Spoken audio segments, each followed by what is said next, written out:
Welcome and thank you for joining us here today for Reaching Out, North Belfast Interface Network's contribution to Community Relations Week 2020. As most of you are aware, the theme of this year's Community Relations Week programme is celebrating our journey, embracing our future. And today I'll be joined by three guests who will help us explore this theme by giving us insights into the journeys that they themselves have been on. But the journeys that they will reflect upon today is one of the hardest that people have to take on this island, and that is crossing over to the other side of the road, literally. Crossing the sectarian, political and cultural, societal boundaries that permeate our segregated society. We will also explore the outworkings and overall impact of community engagement and outreach in determining what our future may hold for us on the island of Ireland. I'm going to let our guests introduce themselves because collectively they have more hats than you'd probably find in a milliner's shop, and I prefer they probably choose their own labels.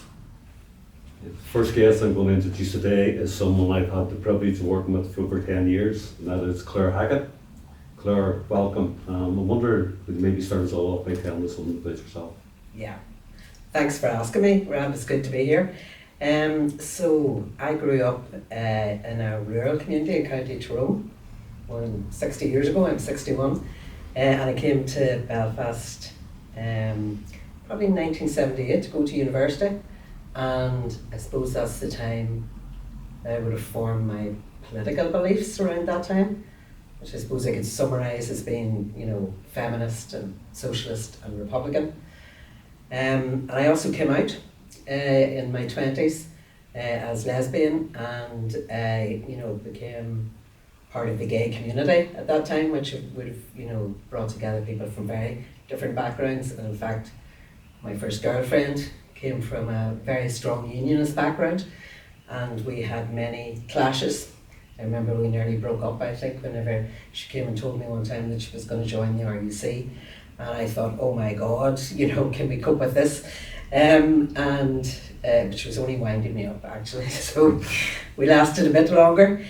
And then I was always working in the voluntary sector, in the community sector. I came to work in West Belfast, in the Upper Springfield Development Trust. I think it was about 97, and that would have been when the peace process was really starting. And I came then to work in Falls Community Council in 2000. And that was to set up the Dukas Oral History Archive. And I've been there ever since. Okay, thank you. I suppose our next guest here is someone I've known something about but I've never met before until today. Talked earlier on about his mindfulness tweets and how sometimes it sets my day. You're from, where's you from? Originally? The Woodville. I thought the Woodville. Woodville. Well, tell us how a boy from the Woodville got to where he is today. I was a wee lad, grew up in the Ainsworth area, which is on the West Belfast side of the Woodville Road. Born 1967, grew up only knowing the conflict. By 16, wanted to hit back, joined the army, infantry. Volunteered for every theatre of operation going. Came out in 1994 as the ceasefires were happening. Got involved in political activism, became an officer in the Ulster Unionist Party, was the T-boy around the time of the Good Friday Agreement and the negotiations. And then personal tragedy struck. My first wife was diagnosed with terminal breast cancer, and by 1999 I had withdrawn from public life completely and was focused on my business. Became a single parent, and my business continued to evolve within my line of work. I travel a lot, so I'd be out in India, China, Vietnam, throughout Europe quite a lot.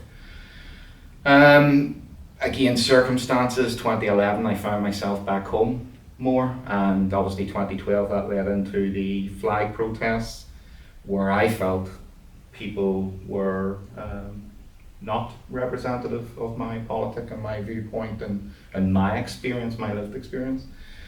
So I re-engaged in public life, continuing to work obviously, but became a director in Interaction and stuff like that there, where Sean and I, Harry Maguire, Twister McQuiston and that there, we done good things, and I continue to be an unapologetic Irish peace processor. Okay, thank you. Suppose our last guest here to introduce himself is someone I've known for quite a few years, mainly over standing about at interfaces and waiting for standoffs to end and 2 o'clock in the morning. As a young man in the Clanner, did you ever think that would be your calling in life? No, definitely not. Life took a different course because of events in 1969. I was a close neighbour of Glenn's, unbeknown to both of us. Literally, as they say, a stone's throw away from each other. Did you know each other? No. No. Only, For God's sake, what are you trying to say? only later on we got to know each other. So I obviously radicalised my politics. I was returned in 1972 and then sentenced in the H blocks in 1981. After the ceasefires, I went into community politics, still working in community, chair of the local Res Association. Also worked full-time with Sinn Féin as a policy advisor, stroke researcher. I really enjoy the work. It's great to be paid for something that you'll be doing anywhere. And I was involved in a lot of interface stuff, as you've alluded to in the past, around parades, flags, etc., and cross-community dialogue and engagement. Which I have to say at the start was very challenging. I'm sure it was challenging for everyone in terms of how will the community perceive my contribution to this form of dialogue, etc. Given that the area had been similar to your own area are doing, had suffered disproportionately during the conflict, etc. from sectarian violence, and the same with Glenn's area. But obviously it was the essence of engagement and what accrued from that engagement, which motivates me. And now grandfather, I don't want any other generation, including my grandchildren, to go through life the same as we have went through in the past, in terms of the quality of life, etc., and life's chances. And that continues to motivate me to engage in that process. I suppose one thing it's interesting bit about turning around and saying that you live close to each other, and you maybe skip that wee bit about your formative years, like as a 13, 14-year-old, were you aware, maybe those years before the conflict really kicked off in 69, were you aware of a sort of schism between was it a part of your life? You're aware that the Union flag wasn't your flag. You're aware that the police weren't your police service. But the wider politics, you didn't appreciate or grasp. It was only when events unfolded before your eyes in terms of, I lived close to Mumbai Street. Mumbai Street was burned to the ground. 15-year-old friend of mine was shot dead. It really stopped you in your tracks and says, what am I going to do about this situation? Life can't continue. And I'm sure it was the same for people on the sort of Union Sloughter side, in terms of events that happened there, and the threat they see from the IRA in terms of how they responded to it. And it's interesting, we were just talking earlier about COVID, and there was a programme done in relation to the community response from the Clanner area, which I partook in, and from the Shankill. And the parallels in terms of how they handled that situation, were striking, because they knew the area. And a lot of this came from the conflict, because that knitted communities together, because you had to stay together to survive. And they knew who the vulnerable people were in their respective areas, which the stats hadn't got knowledge of. And they were able to put that knowledge to good use in terms of identifying people and then dealing with their needs and requirements in terms of food parcels, medication, etc. But you, Claire, have been aware, prior to coming in, I suppose that you sort of that, but so, when was your first experience of knowing there's a difference here between me and them, or them and us, or, given you say you're from a rural background? Yeah, and a very sheltered background in rural Tyrone compared to, when the conflict broke out. And so I was aware there was a conflict. I kind of knew there was Irish and, not Irish, and Catholic and Protestant. And I knew that I was Catholic and Irish. I can remember things like, this is going to seem a bit strange, but like we would always go on holiday to the south of Ireland, and there was sort of this feeling that you crossed the border, and that even though it felt like a different place, but somehow it felt a bit safer or something. So I can remember things like that. I can remember learning about partition and feeling very outraged about that, as a teenager probably. But really it was only when I came up to Belfast that I understood the conflict differently. completely, and had a whole education about what it meant for people. I worked with a colleague who was from down in Mount Vernon, and he was some age than me at that time, probably about 40s, 40s, early 50s. And we were going up to an event in Incore in Derry. And at the time I happened to smoke and ended up crossing the border to get cheap fags out of, as one of the garages just across the border outside there. And the guy just said, "What are you doing?" This was the first time that he'd ever been in what he called the Republic. Would that have been a similar type of experience yourself, or? Yeah, I mean, I grew up in Ainsworth Drive, and I was 12. Obviously, because of the ratting down at the bottom of Ainsworth Avenue, Mountcashel Street, Sydney Street West, which became the interface. So yes, you saw Catholics, but didn't engage them. The first proper engagement I actually had with someone from the Catholic community was when I was in first form at the boys' model, and we went on a trip down to Dublin with girls from Our Lady of Mercy, actually from Ardoyne. Mm. And that was the first time I had a conversation with a Catholic. And obviously boys being boys, 12 years old, coming back up on the bus, I was lumbering one of them, I think. But that was my first proper engagement. That was my first proper one-to-one engagement. And I can remember getting off, because obviously we were getting dropped off, so I got dropped off in the Wheatfield Road, and I got out home a tricolor because we bought it in Dublin that day, you know what I mean, and down there and home. But yeah, that was, I didn't engage with anyone from the Catholic community until I was 12. Really, it was always ratting, no problem. Like big Joey Fox, or big Ginger Nut, and trying to brick them. Yeah. So when we were ratting as teenagers and kids, but no, 12 years old. Yeah. Okay. So we're here today to talk about, as we've seen, the theme is celebrating our journey and embracing our future. And I suppose one of the things we have talked about is the journey we've all been on to outreach and how we've met other people. Do you want to tell us, Claire, about how you felt that, and how you got into that, and what it felt for you when you first began to? I suppose you told us you already had a girlfriend who was from a different background, but for some of us, it is that experience, very strange experience of just the first time of almost like stepping over the line, and so how did it work for you?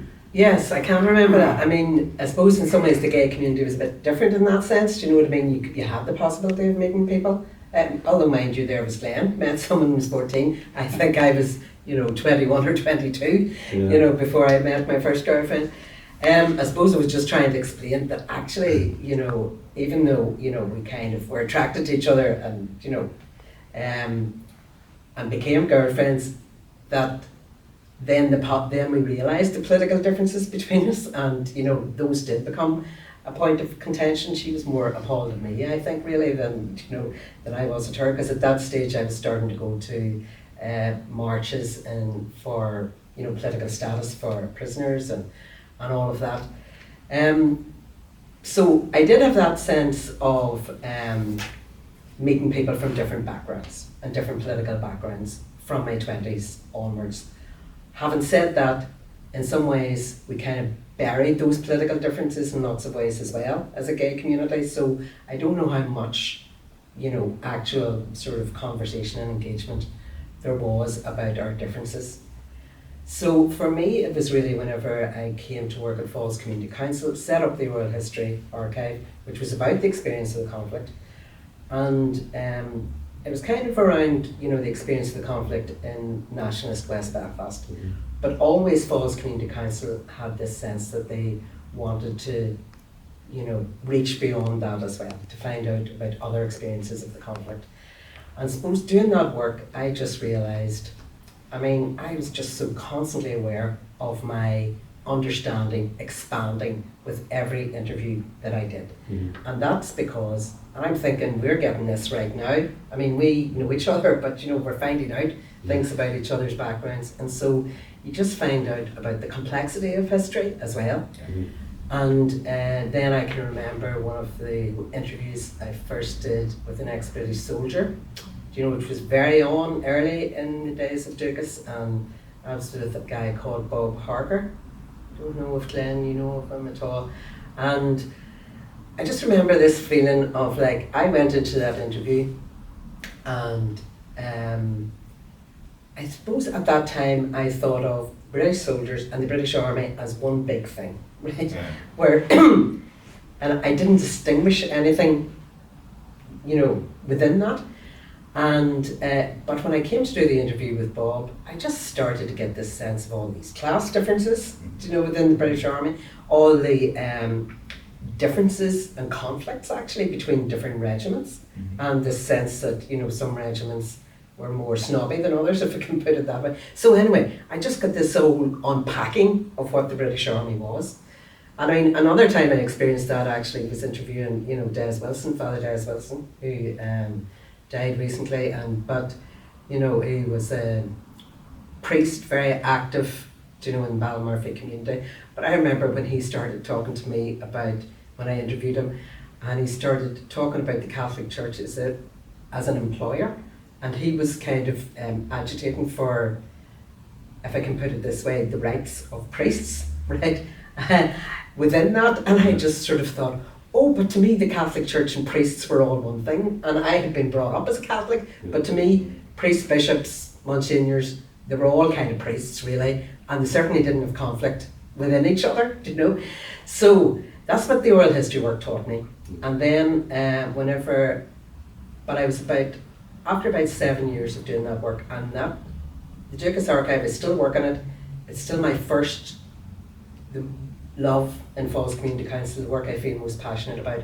But I had the opportunity to join the team of the Belfast Conflict Resolution Consortium, and I was asked, by Jerry McConville, the director, to do that. And I thought this will be my chance to maybe make connections with communities from, loyalist communities, working class unionist communities, to kind of expand the archive and see what I can do with that. And so that was probably my motive for joining BCRC.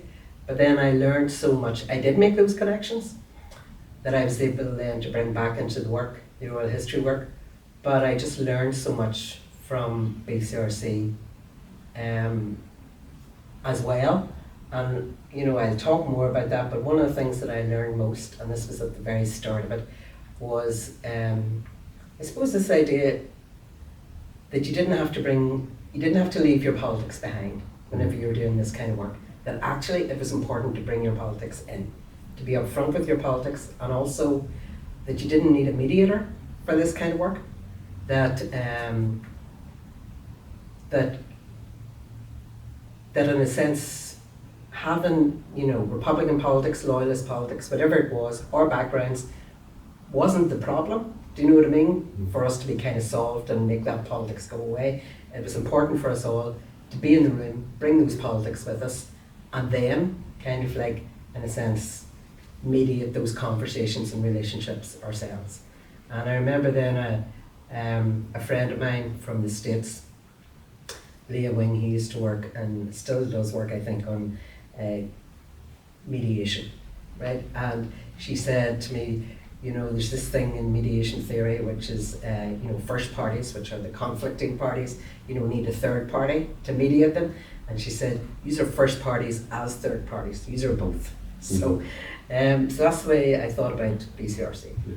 That's an interesting thing about mediation, and I can think back of a few times we had mediators in, and once we actually get into any real nitty-gritty thing of identifying the problem, they seem to step in and go, it's getting a bit too hot or hostile, or you don't ever tell people what your goal is, and then everybody got mediation training, and then they all got to get very cute and you couldn't get on with it.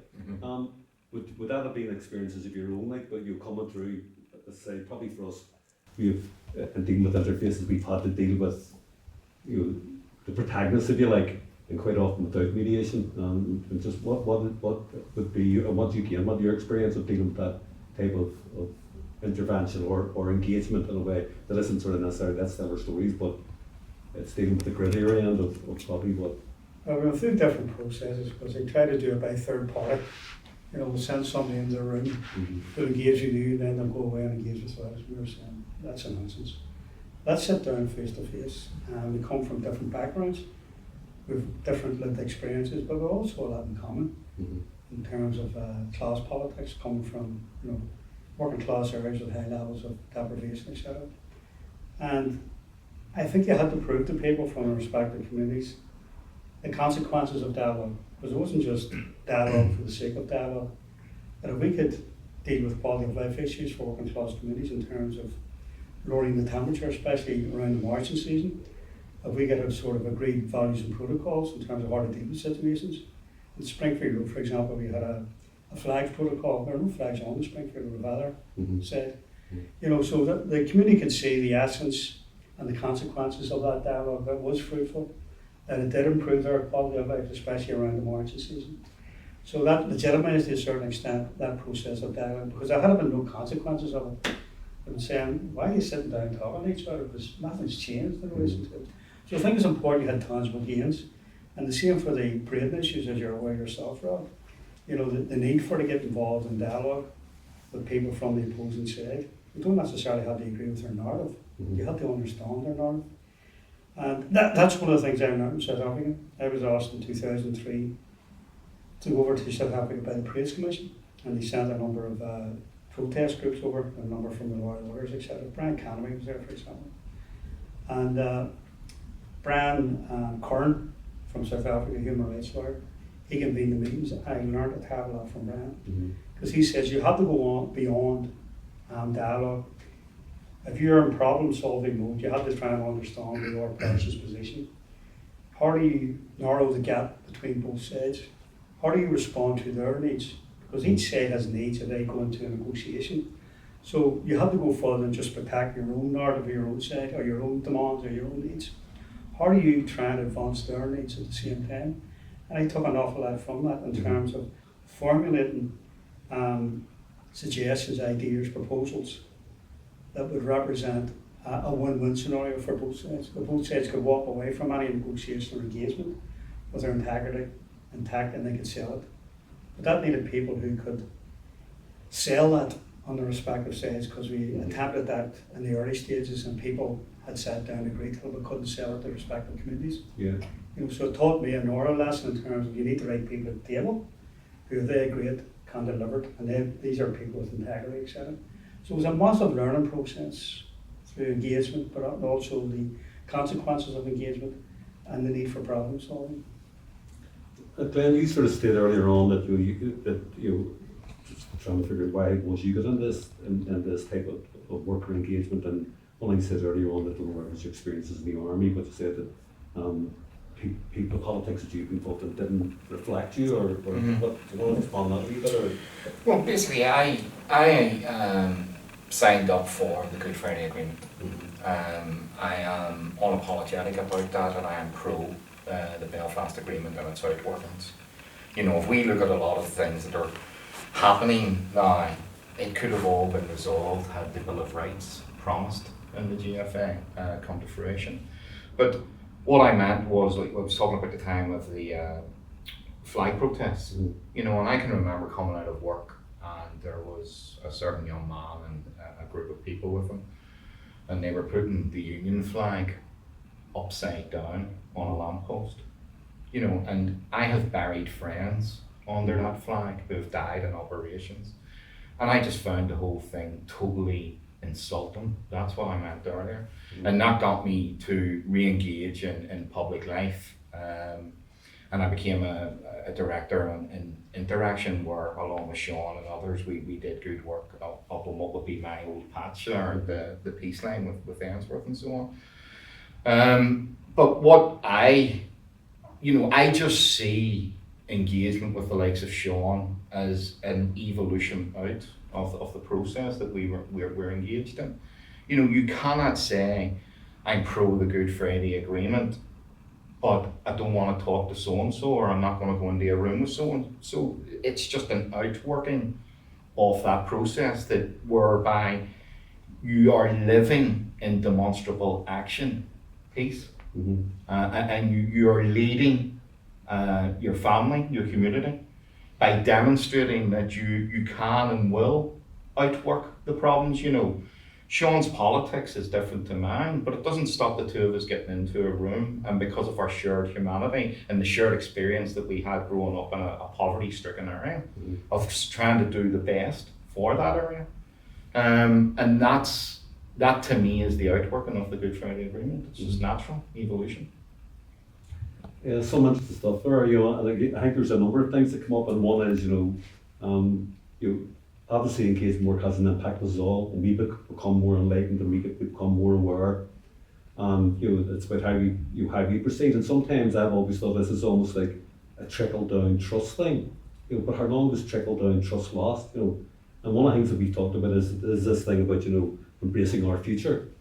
And, you know, given that we've been doing outreach work for, you know, this thing has been going on from, I remember in the 1970s, kids going up to America and all the in-betweens, you know, you're still in a very segregated society. So, you know, what do you feel is missing? You know, if all these people have done all this engagement, they know each other a bit better, why do you feel we're still in the position that, you know, I know there's been great improvements in peace and, you know, people are happier about it. And, you know, what do you think is actually missing then? You know, what I think the state, Northern Ireland, is institutionally sectarian. Mm-hmm. You know, if we look at the multi-layers within our education system, it's just one example. But we're the ones that are alive now, and it's only us can deconstruct this state as it was created. And I think there is a huge unwillingness and fear to actually tackle the core problem of why me and him were raised differently, yet we live 200, 300 meters apart. And that reluctance to me is why we are where we are now. There has to be, I go back to what I say, you know, you cannot make peace with a clenched fist. You can talk thousands, millions of words about peace, but if you don't do one action that demonstrates peace, and I think there is a reluctance by people in political parties at leadership level to actually embrace peace and reconciliation, and I think that's why we are where we are. Clara, you mentioned our PCRC, and again, you know, this was quite often people from the extremes of, I don't mean extremes as in, but, you know, very different, you know, political and sort of, you know, cultural outlooks, and, you know, and some ways along the lines, I think this probably reflected a bit, you know, engagement does anyway. It sort of demonstrates the humanity of people. But then again, sometimes people leave that humanity and they embrace, you know, they're almost like they're corporate identity. I've seen that so often, you know, that people who came from a loyalist background, but they still remain loyalist, you know, and again, how did you feel about that, or how did you feel that impacted on you? Well, I think you have to create the space for that.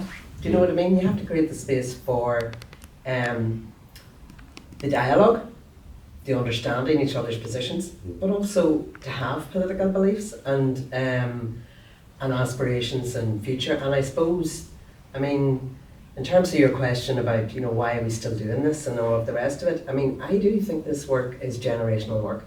That's one thing I learned from, I'm involved in a board of an organisation called Healing Through Remembering, which is about the necessity of dealing with the legacy of the past, and also Relatives for Justice, which is, you know, about the need to, you know, deal with the legacy of the past. I suppose that's the biggest failure I think we have, you know, in our society here. We haven't done that. I don't think we'll ever get to a point where, you know, we have this agreed version of what happened, you know, what the conflict was, why it happened, all of that. But we can maybe narrow down, you know, the differences that there are. We can say, well, look, you know, we can narrow that huge gap that there is at the minute. And, you know, I think that's something for the people that have been most harmed by the conflict need that, but also we all need it as a society. And so, but as I said, I do think it's generational work. And I agree with you, both of you, I think, would say this. We have to do the utmost of what we can do now.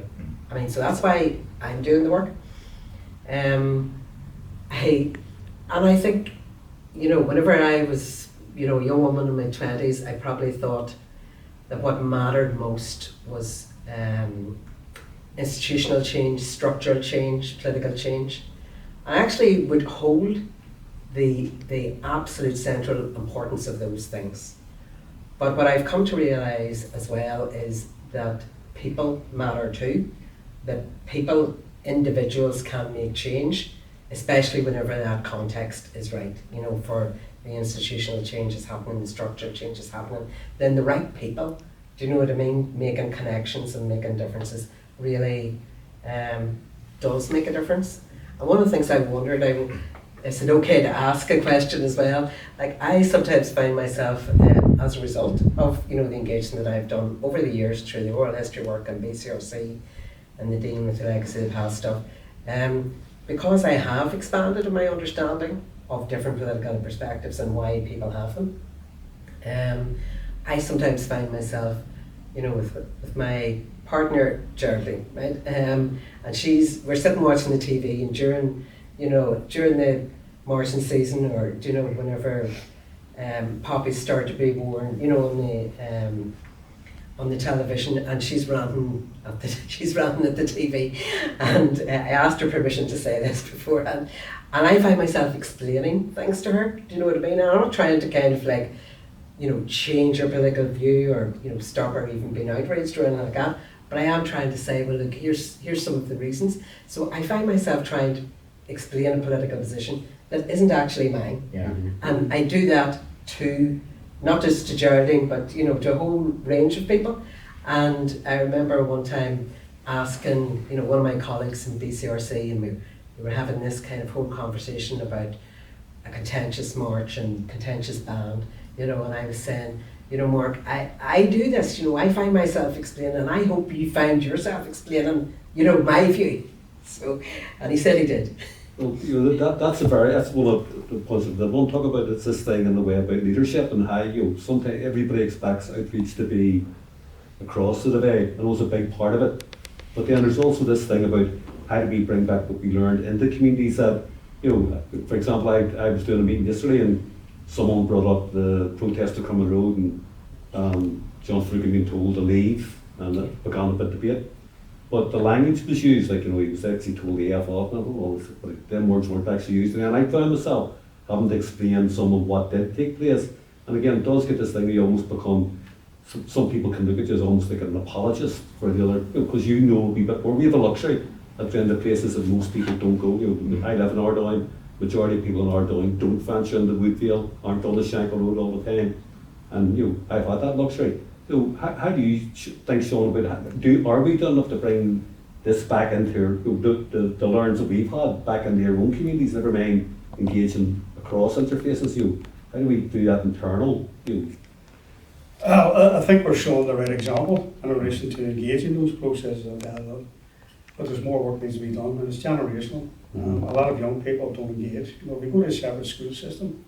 If we play for football teams which are entrenched in your own community, etc., unless you go to university, there's very few opportunities, as Glenn said earlier, and we used to have that engagement or interact or getting to know each other. You know, it's like looking over the peace line and seeing somebody on the other side and wondering how they live their lives. It's just a mere reflection of how we live our lives in our respective communities. But it's leadership, I think, is a key part of it. That you have the courage to engage in those processes, that you have the courage to understand what makes the other person tick, and you articulate that to your own people. And that if we're talking about sectarianism, you deal with sectarianism within yourself. Anyone born in a divided society like ourselves has a culture of sectarianism, and we have to admit that. So deal with it in the self and with your own community before you even attempt to deal with it in a different tradition in relation to it, and that's leadership. And that's difficult at times to deal with it. And you have to call it out within your own community as well. So you're saying, well, they're all sectarian. Sectarianism in our own families, with our own respective communities, etc. And we need to challenge that. It's like racism. You're as guilty if you don't challenge it as a person who's espousing the racist or sectarian views, etc. And it's trying to get as many people involved in that process, especially younger people. Because part of the problem is if you're growing up in that sheltered world where you're only hearing one perspective, you're only seeing history, and things that we talk about are history to young people. There are living memory, but for them it's about history in relation to it. And they have this narrow vision of it, and this, how would you say, glorification of it. And a lot of the time, it's spent talking to kids saying there's no glory in conflict. Right, when you end up in jail, or when you end up in Milltown Cemetery at the end of the day, and saying, there is alternative now. I wish I had had the alternative when I was 16 or 17. There's a political project there, there's a democratic way, there's a peaceful way. Part of the problem is this corner British government. Republicans were elected for 40 years about rule of law, and yet you have a couple of ministers standing up in Westminster saying, we're breaking international law, but we're not really worried about it. We're only breaking it a wee bit, as if you can get a wee bit pregnant, you know what I mean? Etc. They're undermining attempts to stabilise society here. And my concern is, I was at an event earlier before I came here, and I said it at the event, my concern is that they are recreating the conditions for destabilisation and conflict again, right? And talking to people who know how to work that system, or I'm talking with a career diplomat who I was talking to, he says they don't know the sensitivities of the situation here, and see we're still, they don't care. They've set themselves on a light-led path, and we're collateral damage at the end of the day. So how do we come together as a community? Say, well, how do we deal with this, irrespective of your views on the Constitution or your politics? Unless we defend basic principles like the rule of law, like democratic processes, etc. And you see it in the States. Look how the situations unfolding over in the States. You're in the verge of civil war there based on race riots, etc. And there's a similar trend, I think, across the water at Westminster, where communities like ours are going to be totally isolated. You know what I mean? And suffer the consequences and the ravages of Tory policy, etc. So I think it's important for our communities to understand what we have in common. Obviously we've got differences. It doesn't dilute my republicanism if I engage in process like that. It doesn't dilute his politics either. In fact it strengthens, I think, because there's a challenge in this. And through that challenge, I think it strengthens your whole political outlook in relation to saying, well, here's a challenge, let me deal with that challenge. And I can understand why someone has a totally different perspective. And it's funny, I was brought up in Flanders, but I was never taught about or told about my family circumstances, because I come from a very diverse background. My grandfather on my mother's side was evicted from the shipyards here in the Musgrave Channel, hit with what was called Belfast confetti and seriously injured, died prematurely. They then put out of Turin Street. On the other side, my mother's side, the great-grandfather came from the Shankill, fought in the First World War, became an A special, not your B special, full-time, for Masons 100 years ago. So here's the two conflicting backgrounds in relation to it. So I could have went either way. So it's important for me to understand what made the grandfather and the great-grandfather tick. Why did they do it? In relation to their background, their lived experience. Because it's down to one's lived experience. And I had conversations with the likes of Glenn. If I grew up in Ainsworth Drive, what I had done, what Glenn was done. Glenn was brought up in Flanders at the same time that I lived in Flanders. What would have motivated him? You know what I mean? And it's important to understand that. Those are the dynamics. I think that's I can vividly remember, 17 went into prison, end up in the cage next door to the people who were from the loudest background, lived 50 hours across the road. I was completely cocooned from that. And suddenly went, had I been born 50 hours across the road, I'm fairly confident that the decision I would have been in that cage rather than this cage, But there was one interesting thing he said about we were doing the tours of City Cemetery with Tom Hartley, and during the tour he ended up talking about us, and he talked to another guy on that side of us, and they worked out, he was from a lawyer's background, they worked out they related to each other. In fact, they were cousins, just came out as he was talking about stuff. And funny, on the bus on the way back, everybody started talking about the skeletons came out of the cupboard, I've got a cousin who's married to, or my sister is married abroad, or a Catholic, whatever, and it all just opened up on the bus where nobody had, they all sat, so that that's a very interesting bit about. Yeah. And in some ways, I suppose that's the saving of us, really. Do you know what I mean? It's kind of understanding how interconnected we are, or different positions could have been taken and stuff. I mean, one of the things that's always said about the Irish is that we're too locked into our history, but I think history is the tool for us. It's a tool for us as well. Because as soon as you start looking into history, you start realising how complex it is. your own family history generally, and it's one of the ways forward for us. And I suppose the other thing I think is that I have really learned is that we need to bring everyone along this journey. Do you know what I mean? The inclusiveness is really important. How do we do that? Given that we can't get everybody in the room to have conversations we have, or how do we bring everyone along? That's maybe one of the points. We were going to also come in the last few minutes. That what is the best we can hope to achieve out of these types of engagements and cross community and taking people off the trip? As I say, we're back to that thing, embracing our future, a collective future, and that what is the best we can hope out of for that? Because we're not. Evidence is showing Republicans remain Republicans, people from a loyalist or unionist background remain unionists. Yeah. So what is the best you feel we can get this type of these journeys and if you like can bring us? Well, I think it's about understanding what it is this is that we're doing, the actual engagement work, and bringing people to places and having talks and learning about history and having dialogue and all the rest of it. That is one part of it. We need to understand that is one part of it, an essential part of it, and something that we can, spread as far as we can do the utmost that we can do with that too. Also understand that there's things that we do not have control over. And there are things we do have control over that we should be campaigning about and advocating for and all of that. And all of that is the, structural change. For example, when I think of not leaving people behind, I have to say one of the things I think about there is the victim's pension. That is, as it is constituted at the moment, leaving people behind. We have to not leave people behind. That is one very, practical thing. Again, not in our control. So it is recognising it is not in our control. I think if it was in our control here in this place, I actually think we could have done it. But however, I think that's one thing that we understand here. Even with all the political differences, there are enough of us who believe and think in the whole population we should not leave people behind. And, the dialogue and engagement and understanding each other is part of that. It's not the whole picture, but it's part of it, and we should do the utmost we can with that bit that is in our control. Okay, folks, we're coming to the end of our time, a few minutes left. Are there any final thoughts, Glenn or Sean? Well, the one hand, as Claire says, we have to know our limitations, but the other hand, I think, is getting across to people the gravity of the situation we're facing into. We've already articulated this at different events. I'm seriously concerned about where we're drifting into next year. The forces outside our control who are dictating the pace of politics. And we have the consequences of Brexit. This Tory government isn't interested in getting a trade deal.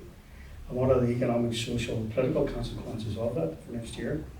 Then we have the whole issue of legacy, whereby there's just been the Stonehouse Agreement, and they're talking about bringing in legislation, which will basically protect British service personnel, but leave everyone else, hand dry in relation to it. And you can't, that's just going to fester. And then we have the situation of the centenaries. As you know, Rob, before 1912, 1916 commemorations, we sat down and there's a entire lot of good dialogue in terms of basic principles. That's not happening at present.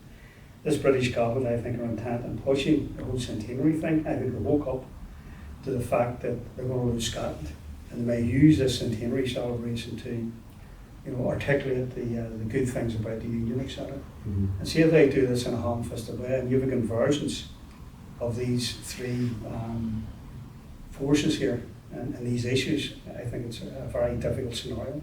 And as I said earlier, they're intent on recreating the conditions for social instability here, and that kind of grave consequences. So I think if people grasp the severity of the situation and recognise what we have in common, and we give a voice to civic society, it's important that civic society does have a voice. And that's one of the things that I'm engaged in at present. Glenn, last words to yourself. I have a grandson, Bobby. He's 3 years old. He was born 250 years to the day of Henry Joy McCracken. For me, it's about remembering things like that. He will not be court-martialed or hanged as McCracken was.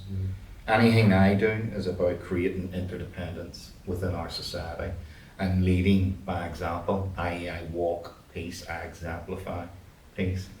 And I think, as Sean said, if there's enough of us doing that, we'll be okay, we'll come through it. But I would agree with Sean, the ham-fistedness of the present Tory party is not creating positive or constructive methods here for anyone, whether you be a politician or whether you be somebody in the community.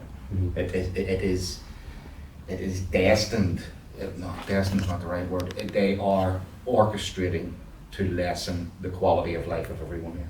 Okay. Well, thank you very much. I'm glad we ended on the realities of things. Some people think that community relations is about having nice fluffy conversations.